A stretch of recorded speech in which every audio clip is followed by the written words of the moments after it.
गोली पिस्टल काटा से हो गोली पिस्टल काटा से डर नहीं लागे हमरा गोली पिस्टल काटा से तो दिलावा लगाला गोरी जादव जी के बेटा से दिलावा लगाला गोरी जादव जी के बेटा से पियो तानी दूध सुबह शाम भर लोटा से पियो तानी दूध सुबह शाम भर लोटा से तो दिलावा लगाला गोरी जादव जी के बेटा से दिलावा लगाला गोरी जादव जी के बेटा से तो दिलावा लगाला गोरी जादव जी के बेटा से दिलावा लगाला गोरी जादव जी के बेटा से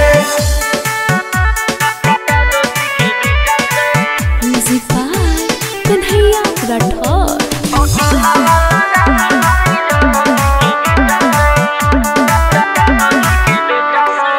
हमके जिलाया जवार थानेदार जानेला मंत्री विधायक नेता अपन भाई मानेला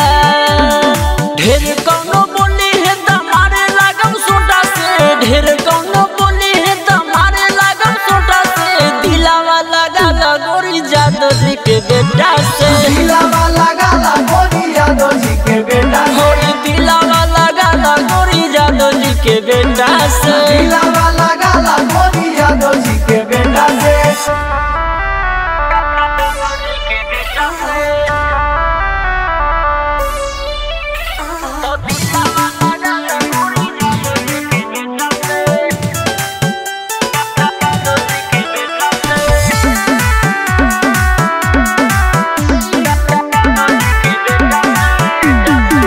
मरद होई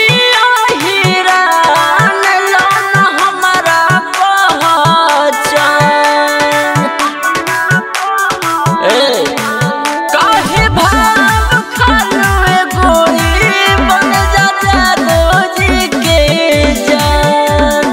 गुड्डू राजा यादव रंगादारी करे छोटा से गुड्डू राजा यादव रंगादारी करे छोटा से तो दिलावा लगाला गोरी जादव जी के बेटा से दिलावा लगाला गोरी जादव जी के बेटा से दिलावा लगाला गोरी जादव जी के बेटा से दिलावा लगाला गोरी जादव जी के बेटा से कृष्णा रिकॉर्डिंग स्टूडियो दिल्ली।